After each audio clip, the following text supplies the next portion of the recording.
Hey guys, so in this one we're going to be talking about interesting grooves and how to build up more interesting grooves and just different concepts and ideas to take your grooves to the next level. If you're struggling to come up with new ideas and you're just using what you usually use, this might be helpful to you.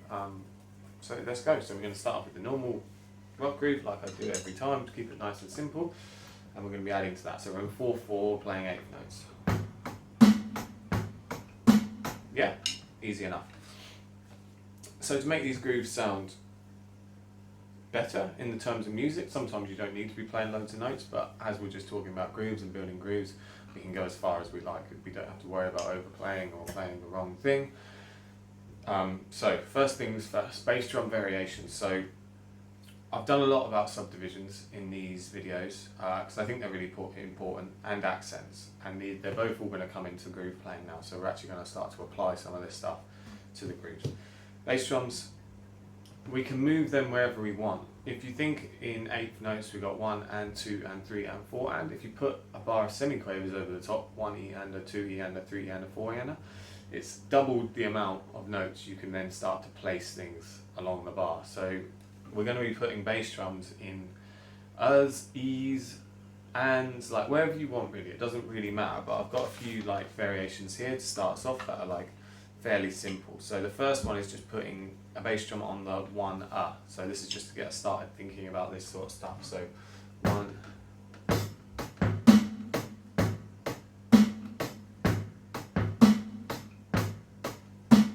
If you've never played any of this stuff before, it might be a little bit challenging to start off, but if you have, then bear with us because we're going to get harder later. 1E and a 2E and a 3E and a 4E and a 1E and a 2E and a 3E and a 4E and a 1E and a 2E and a. So we're still playing 1 and 2 and 3 and 4 and 1 and 2, and it's just coming on the so that's what I meant about putting a bar 16th notes across the top. Cool, so moving on now, so your world's your oyster now, so you think, okay, I can put one on the you can put one on the E, you can put one on the 2 the 2E, the 2 and, wherever you want really. So as we go along, exercise number 2, we start to put more bass drums in.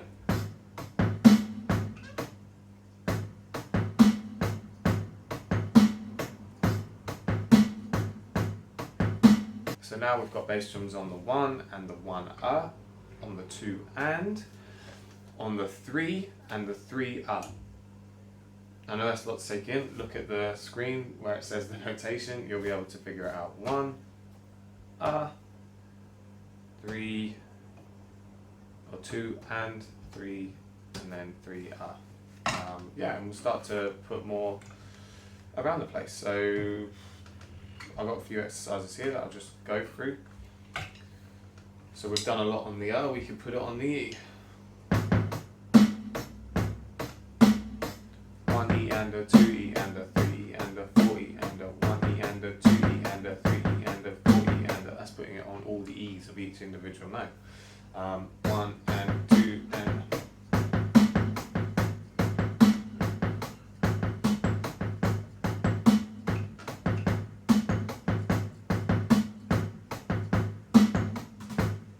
So that's me just putting them anywhere along the bar, and obviously that takes practice just to put them wherever you want. So start out with the 1 and then maybe 2 and you'll find different points of the bar a little bit harder because bass drums will come before bass drums might come before snare drums, and it's just something you've just got to work on. It takes time, but I've given you the first example and you can sort of run with it from there. I've given you example number 2 as well, and the one on the E as well. So 1E and a 2E and a 3E and a 4E and a boom boom.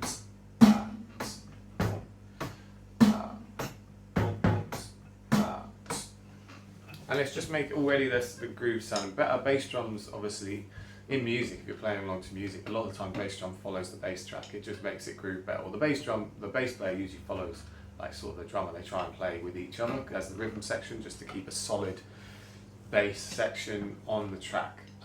So if you're thinking, oh, what should I play to my band's songs, then you can start to think about what's the bass player doing, or where do you want that groove to lie, and figure it out. So it's like boom, ba, boom, ba, boom, boom, ba, boom, boom, anything like that. But learn them first, so you've got them in your back pocket if you ever need to use them. Okay, building on from bass drums, we can also do the same with snare drums. So 16th note bar across the top again. We can put snare drums wherever we want. We can put snare drums on the E's and the R's and the 2, wherever you want in the bar. And that's the easiest way of thinking about this, is to just do the same thing as what you did with the kick drums, now with the snare drums. So 1E and a 2E and a 3E and a 4E and a 1E and a 2E and a 3E and a 4E and a 1E and a 2E and a... So on the R's again.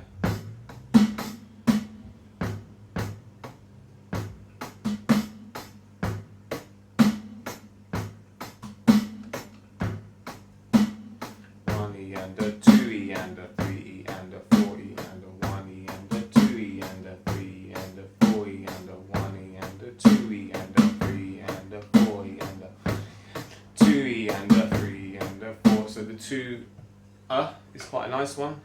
2E and 1 because it leads into a bass drum afterwards, but you can put them anywhere. Come after 2E is quite a difficult one because you've got a grace note, the second note, because if you've got the backbeat you need to go. That's going to take some time to practice.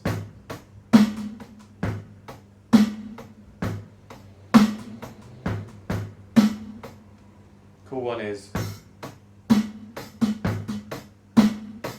so we got it on the 2 and the 3E. That's a really cool one.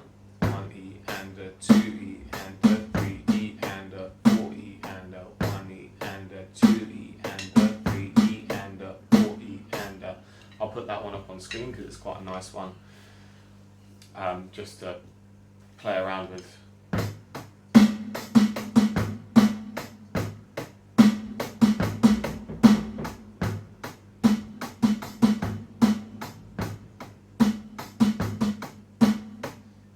There you go, so that's adding in extra snare drums into the track.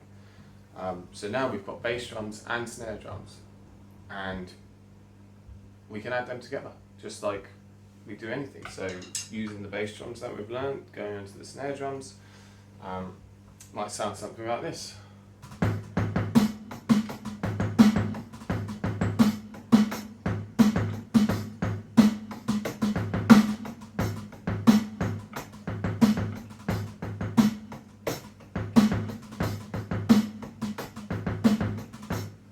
Obviously, adding in extra bass drums there, adding in extra snare drums, it's already sounding just from our normal rock groove, normal basic groove, the groove's already sounding nicer. There's things to notice to make your groove sound better as well, like I talked about with the single stroke rolls, and I've talked about a lot as well, is accents.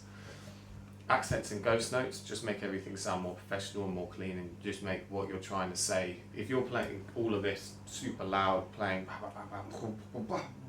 it's not going to sound musical enough, and it's not going to really give the impact you want. So you want to have the backbeat strong, all them other extra snare drums you're putting in, make them quiet. So we've got 1 and a 2E and a 3 and a 4, so 2 and 4, fine. But then all the other ones, 1E and a 2E and a 4E and a 2E and a... Make them quiet. Bass drums, don't make them quiet, you can keep them loud. But yeah, stuff like that is just always going to make your groove sound nicer. And that's when feel and groove really come in. They're not really hard to identify as what they actually are, but when you hear a drum and you're like, they've got a nice feel, they've got a nice groove. Most of the time it's timekeeping. You're either playing a little bit behind the beat but knowing where you are, or straight on the beat, but you're adding all these little nice flourishes and really have control over everything. It just seems like you have control and you can play whatever you want. And also, final thing to touch on for just normal grooves, I just want to talk about the technique on the hi-hat a little bit. A lot of times when you're starting out, you're going to be playing with the shaft of the stick, which is this part of the stick, just on the edge. Which is cool. It's cool for stump stuff. Rock stuff is amazing for sloshy, open, always the shaft of the stick. But to make some grooves sound better, we've got 2 notes out of the hi-hat. We've got the shaft, we've got the tip on top. So, and as I you might have noticed when I was playing the groove, I was sort of alternating, and that's something.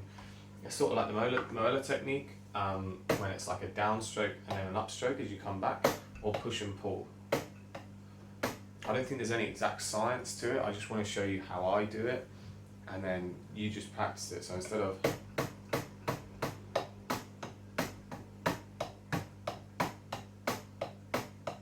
so you've got 1 and 2 and 3 and 4 and 1 and 2 and 3 and 4 and it's like an upstroke. I play it like this. Some people play it like this. The wrist comes down. You hit as you're going up, and it just minimises the effort you have to do. You're not using your arms all the time, but also it sounds really cool. 1 and 2.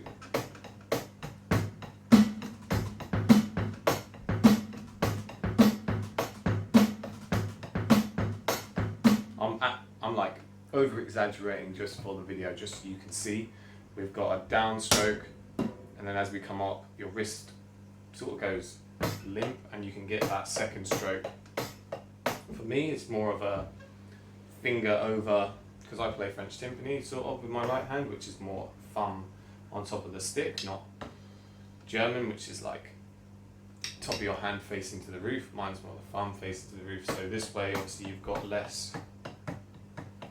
There's not as much control in your wrist, because up and down there's loads, but this way, not as much. So I let the stick go limp, and you can get that upstroke all the same. And just practice that. So just on the hi-hat without anything else, just to go.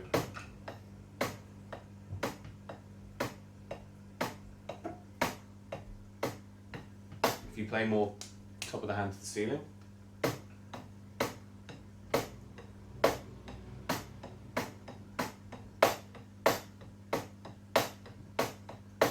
Some people call it push and pull, because you're pushing into it and then you're pulling that, sort of like a seesaw motion, soaring motion. And you're getting 2 hits for the price of 1 movement. That's the main thing about it. It's just good technique, and it's going to make your groove sound nicer as well.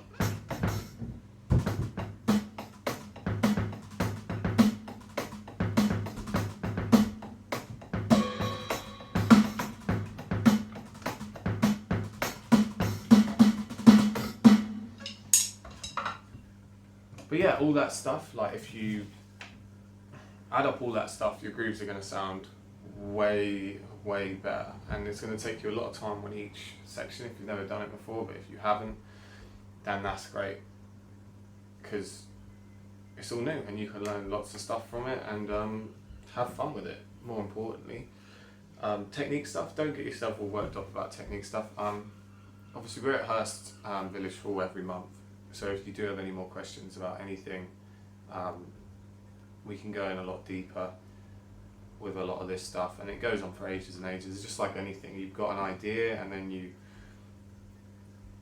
just run with that idea for the longest time. Like I said about the paradiddle thing and the single stroke rolls, just use that idea and run with it if you can. Just use Google, you could search stuff, you'd be like groove variations, I don't know, whatever you think would benefit yourself and your own drawing. But yeah, hope you got something out of that, guys, and I will see you shortly.